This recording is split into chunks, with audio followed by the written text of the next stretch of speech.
when the highly reputed Parisian gastroenterologist, Dr. Am'a, Egyptologist, and scientist, Dr. Maurice Bucaille, when he published his book titled The Bible, the Quran, and Science in 1976. There was no way for him to figure out the storm that was gathering in those days of summer 1976 when the book was first published by Seeger's publishing house in Paris. First, let's watch this trailer and get back to you. You have the science and you have religion. I said to myself, something is going wrong. A 33-year-old book story.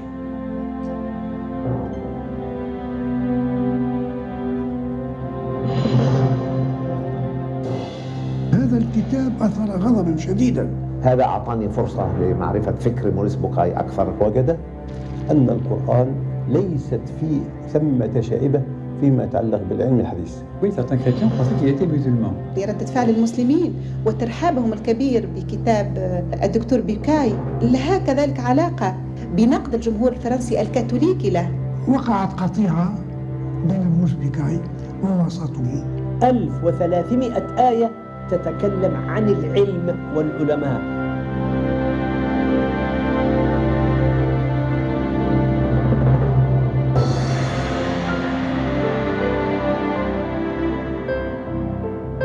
And a more than 3,000-year-old question.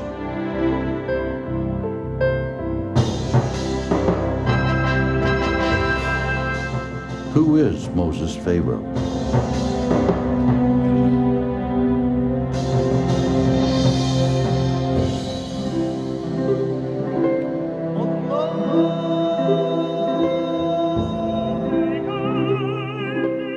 Did he die by drowning? Was his corpse lost?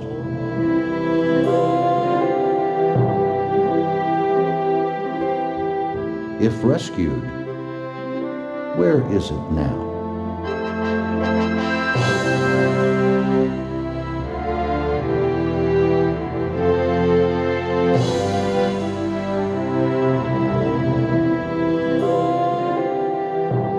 That was not an objection, that was a question. Maurice and the Pharaoh.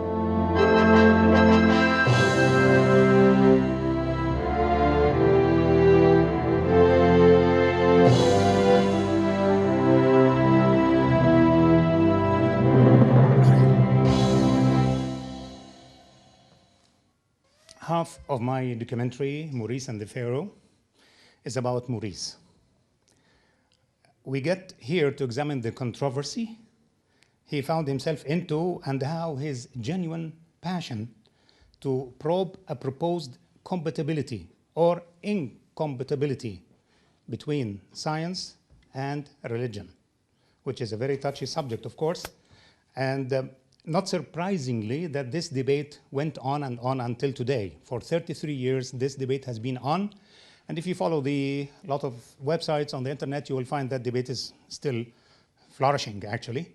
And the impact of Maurice Bucaille's approach to the incompatibility and compatibility of the Holy Scriptures based on the Abrahamic faith, I think it's still now working on the younger generations of the Europeans. If you just check in the internet, the YouTube, and you'll find the new converts, most of them refer to the book by Maurice Bucaille. One of them states, a young British girl I saw yesterday, she just states bluntly, please read this book to understand Islam correctly and to appreciate the Quran. She's a 19-year-old kid. His book was a bestseller and still is a bestseller.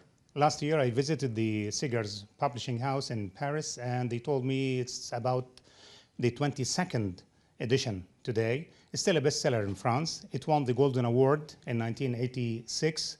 And it won in 1998 when the date of the demise of Dr. Bucaille, it was on the top of the bestsellers books in France, translated in 12 languages and sold almost 15 million copies worldwide, which is a phenomenal book, actually, because it's an academic book, and to get to distribute such a book in those vast numbers, I think this is surprising.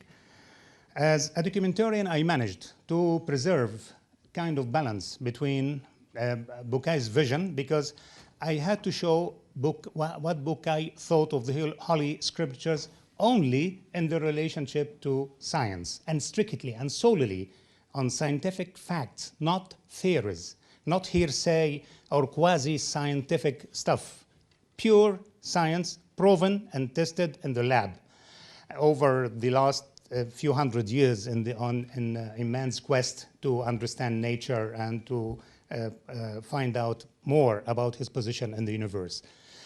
But one thing I should say, though, Bucaille never, ever touched upon theology or beliefs or creeds or matters of faith. He refused in all his lectures, all the interviews worldwide in many languages to talk about beliefs or anything that has to do with religion in that sense, theology.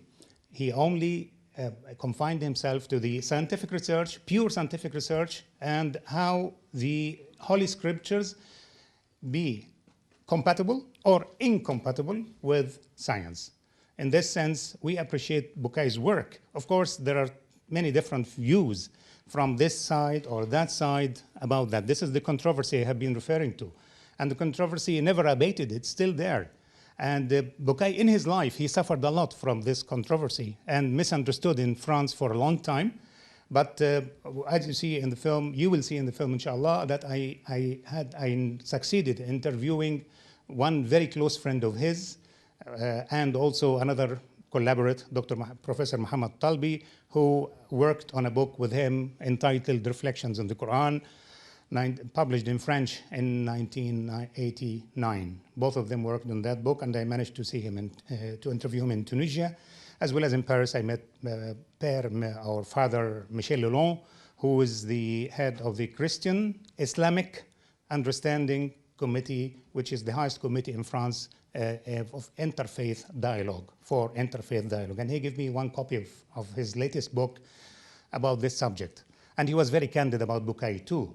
So the most important thing is that the film preserves this balance. I introduce this and introduce that, and I leave everything to the audience to judge for themselves. The other half of the film is basically the story of the quest, being an Egyptologist, Bucaille himself, and he had a great chance in Egypt between the years 1974, 1976, and he was very fluent in Arabic because he studied Arabic since 1970 for 3 years at the University of Paris, and he could read the Quran in Arabic.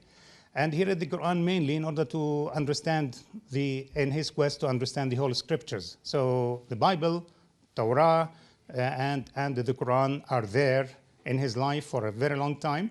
But of course, when he learned Arabic, he started to understand correctly the Quran, as he said, as we'll see.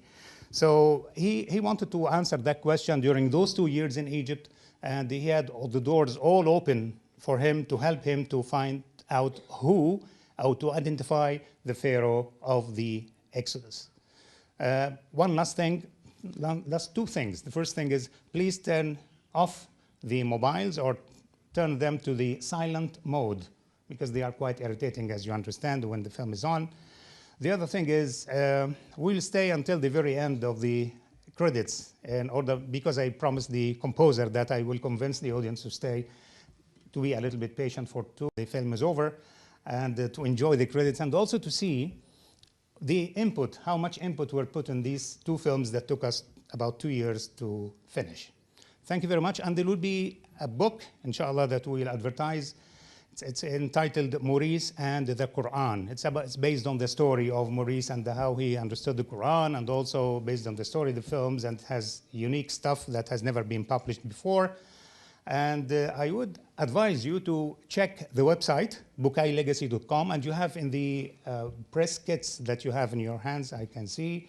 If you don't have it, just grab one on the way out, and check them for more information if you need more information. The ones who didn't see the film that we screened last week, From Microcosm to Macrocosm, which is number 2, they will be surprised to find here in the film 1, because this should have been shown before the other one, but for technical reasons whatsoever, we couldn't do that. But the films are complementing each other, yet they are separate.